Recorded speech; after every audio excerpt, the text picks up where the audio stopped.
I'm Norm Abram. Welcome to the New Yankee Workshop. Now, over the years, I've built a dozen or more kitchens, and my favorite version requires only a table saw, a joiner, and a router. And the result is a strong, attractive cabinet that's inexpensive to build. It's going to last a lifetime.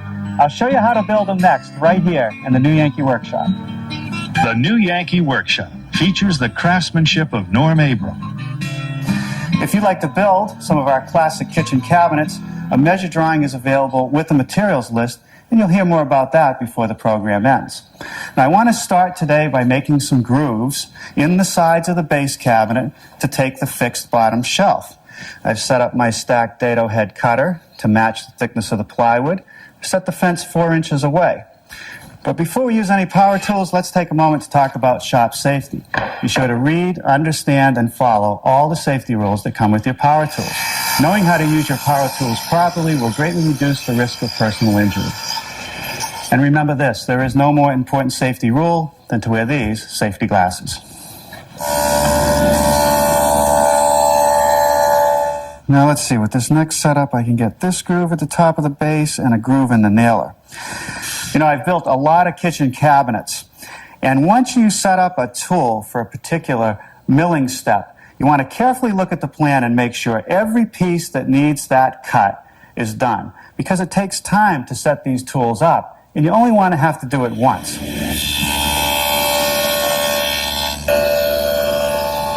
Line on it, which I've aligned with the center line of my face frame opening. I've set the jig back from this groove 1.5 inches to the center of the holes. My router is equipped with a 5/8 inch collar, which fits into the holes that I drilled, and the bit that I'm using is just a 1/4 inch router bit, which makes holes perfect for the pin. I'm not going to use all the holes in this jig. I'm only going to go to this point on each side of the center line, and that'll give me plenty of adjustment for the shelves in this cabinet.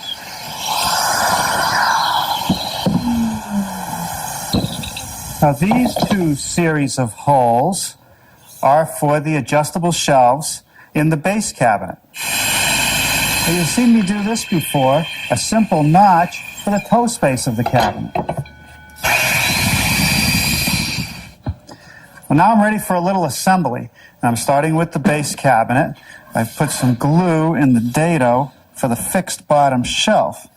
And that just gets slipped in. And what I'll do is secure it by toenailing some brads at a slight angle. The next piece is going to be this nailer that goes at the top back of the base cabinet. A little bit of glue on the tongue and in the groove. And we'll secure that with a couple brads. Now for the back, I've installed a little bit of glue in the slots because I want this piece to be very well attached. Okay, now we can put the opposite side of the cabinet on and pin it. Before the glue totally sets up in the grooves, I'm going to do a check for squareness. And I know that when the two diagonals are equal, that the piece is square. 47 3/8 and 47 3/8. So now I'll just run a row of brads along the fixed shelf. The edge of this bottom shelf is going to show when the doors are open. So I'm just going to cover it with a piece of pine.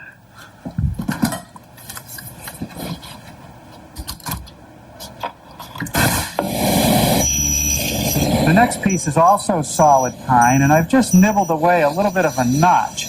It's the toe kick piece, and that notch is necessary to fit around the side panel.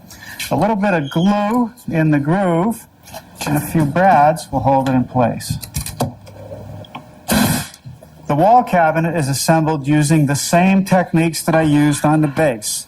Glue and brads.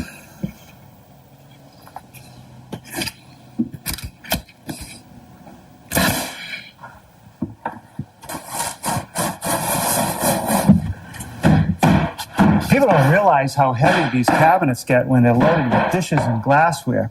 So I'm not afraid to take too many precautions to make sure that all the joints are assembled properly with glue and nails.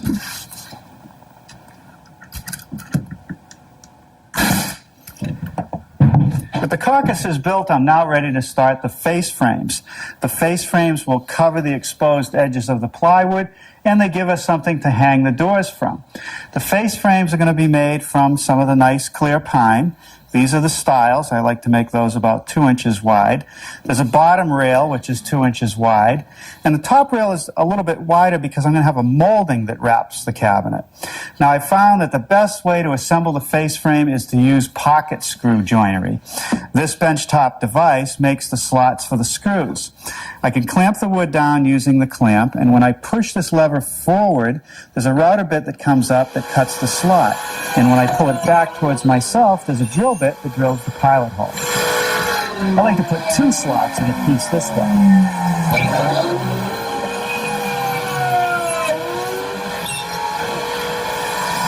as quickly as that, we're ready to assemble the face frame. The first step in assembling a joint is to apply a little bit of glue.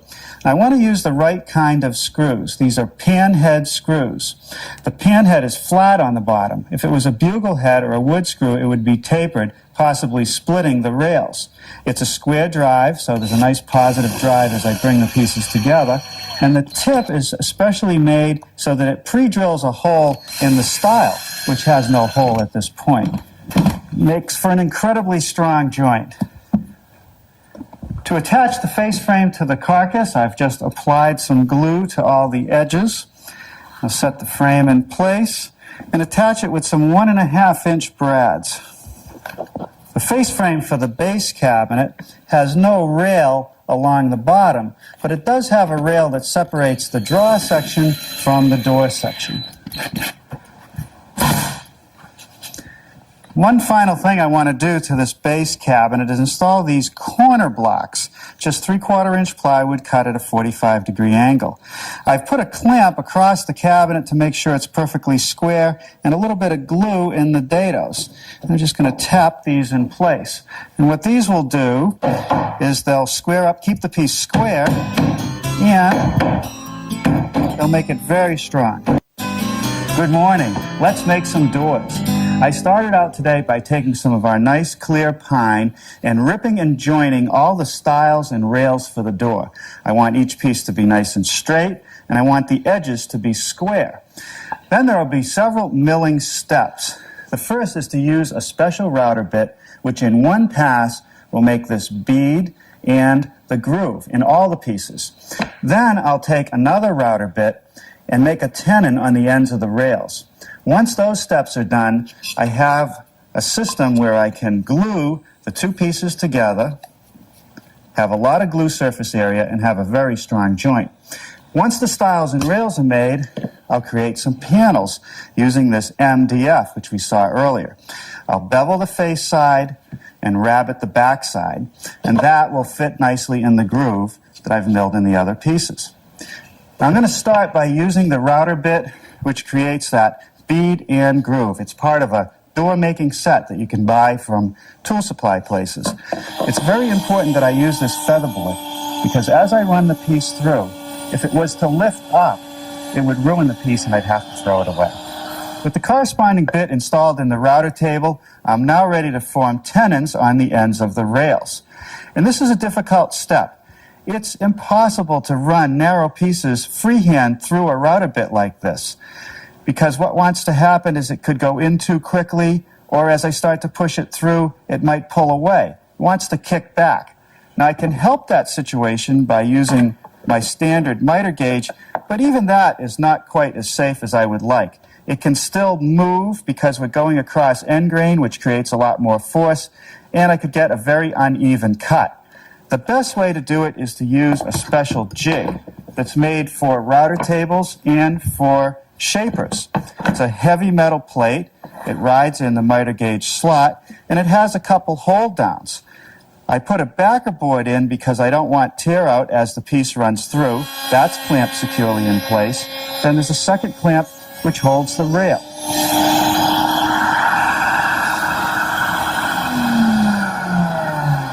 Okay, that takes care of the tenons on one end of the rails. Now you would think that for the opposite end, I could just run them through the same way. But the problem is I'll have a profiled edge up against a square edge, which means I'm not going to have good backing. Let me run a piece of scrap with the profile on it through to show you what happens.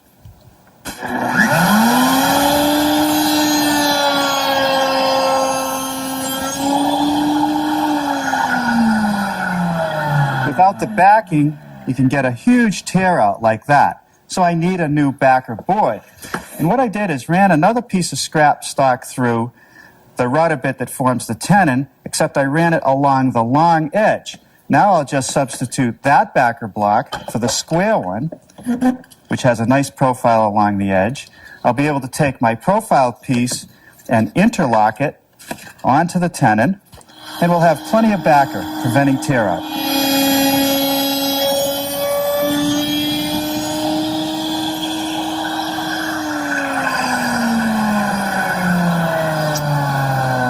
Nice and clean.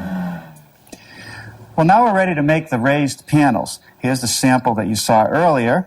I have 2 blanks of the MDF cut to the right size. The first part of the setup is to tip my blade to 10 degrees, which is the bevel. Bring that over.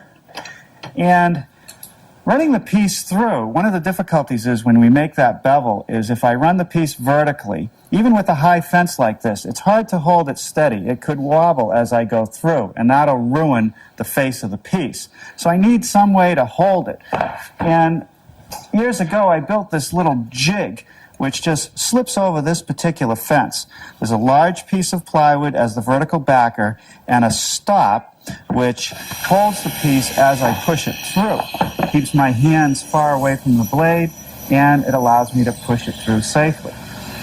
The next step is to take care of a slight detail. Because the blade was beveled, I don't have a square cut here to the face, but I can take care of that. First, I'm going to square the blade back up again, and then drop it way down so it's just barely above the table.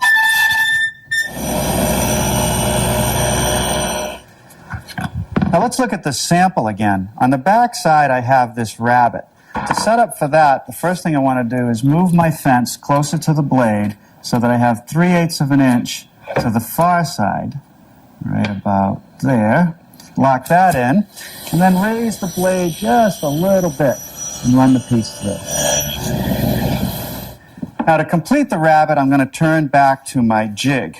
Slide it back on my fence, and then move the fence out of the way. Take my sample, put it in the jig, and use it to set the distance for the fence and the height of the blade. Okay, let's try one. Okay, let's see how that fits in our styles. That's good. This is not a new technique. They've been making doors like this forever. These multiple surfaces at different angles to one another provide plenty of glue area and make for a very strong joint.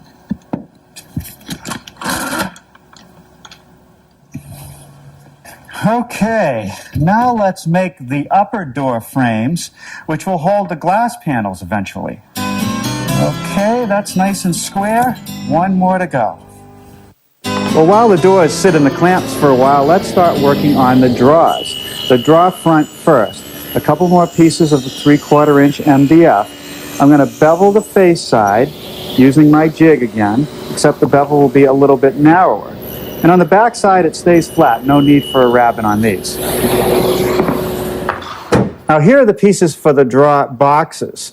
The sides, the front pieces, and the back. The first thing I want to do is make a groove at the back edge of each side piece to receive the back.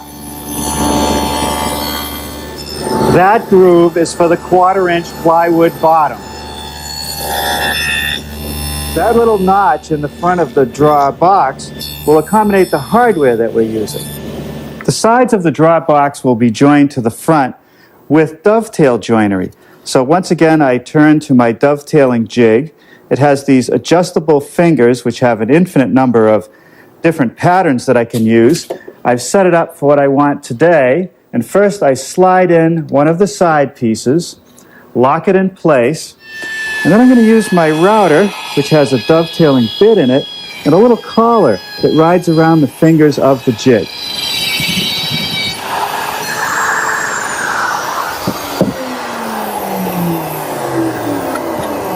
Now with the fingers of the jig flipped over and one of the front pieces mounted on the top of the jig, I can cut the pins. Now all the assembly requires is a bit of glue in the sockets and on the tails.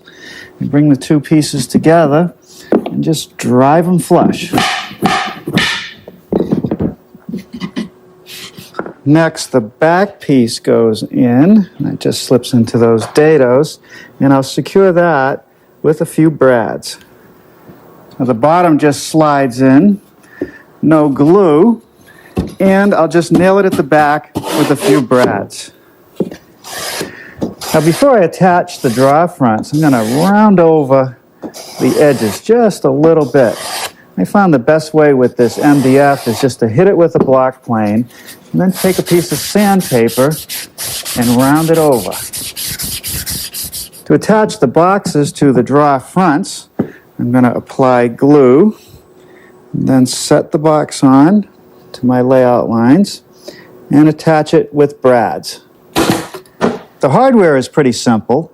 One part of the track gets attached to the drawer bottom with a couple screws right on the center line. You need to add a block for the corresponding piece of hardware, so I'm just gluing it and bradding it. The corresponding hardware gets attached to the block and also to the face frame. Pretty good. Well, let's go back to the doors. The joints have dried and I've removed them from the clamps, but the joints are not quite flush. So I'm going to turn to my wide belt sander to dress them up. Now I want to round over the face edges of the doors.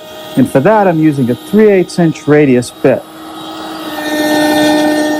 Now I've switched to a rabbeting bit to make a 3/8 by 3/8" rabbet on the back side anywhere the door overlaps the face frame.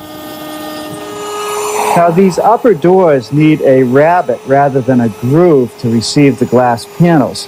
So I'm just using my rabbeting bit to clear out the excess material, and then I'll just take a sharp chisel and square up the corner. To dress up the top of the wall cabinet, I'm installing a small cornice molding. It's mitered at the corners, and I attach it with brads. Okay, well that takes care of the woodworking. I don't think I'll hang the doors right now. We'll bring the piece into the paint shop and prime it up.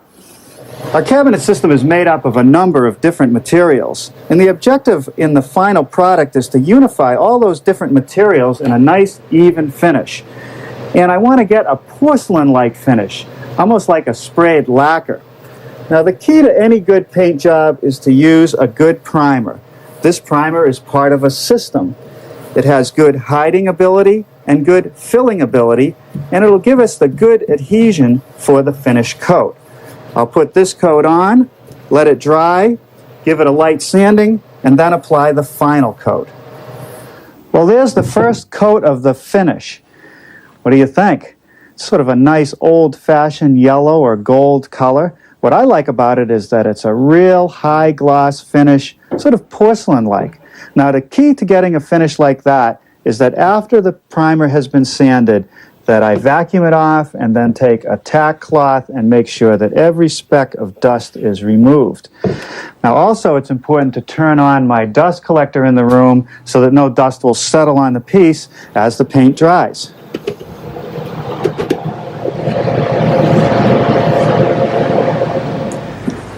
Well, I thought I'd take the time to set the cabinets up so you could see how they relate to one another.